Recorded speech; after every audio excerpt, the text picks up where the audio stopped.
Now it's time to log in and take a look at the WordPress dashboard. So, for my WordPress installation, I just go to /wplogin.php, and here we are, the WordPress login screen. Fill in my administrative username and password, and click Login.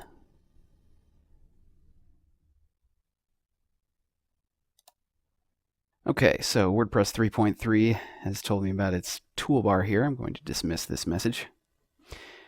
WordPress notices that I'm using my auto-generated password here. So would I like to change it to something easier to remember? Yes. So here we are. Here's the new password selection. So you can change this, make it something good. I'll say that over and over again.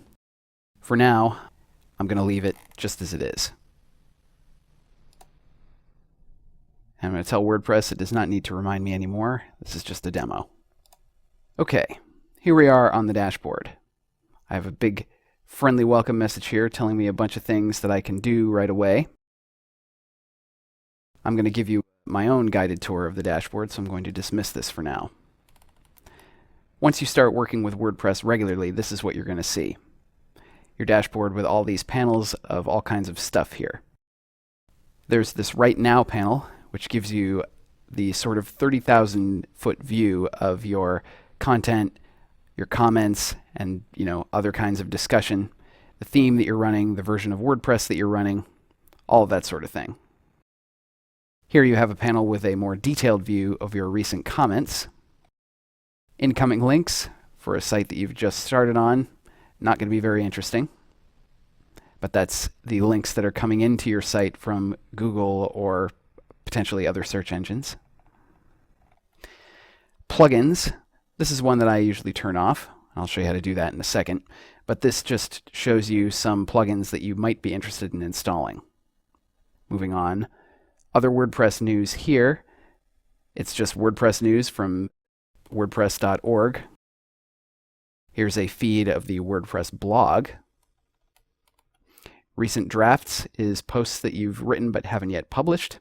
And Quick Press is a way for you to just quickly write a very short post. So that's what all these panels are. What I usually do is take a look here at screen options.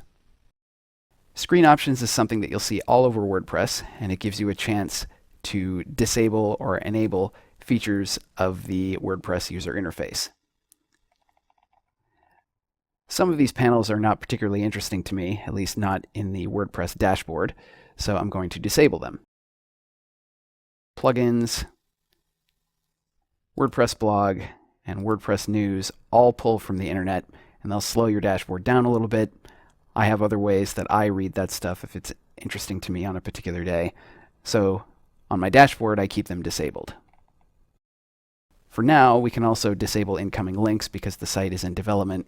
We're not going to have any incoming links, so we might as well just keep it lean and mean. Close this, and as you can see, the dashboard is much cleaner, not as much going on here, and we are ready to move on. So that's an overview of your dashboard and screen options.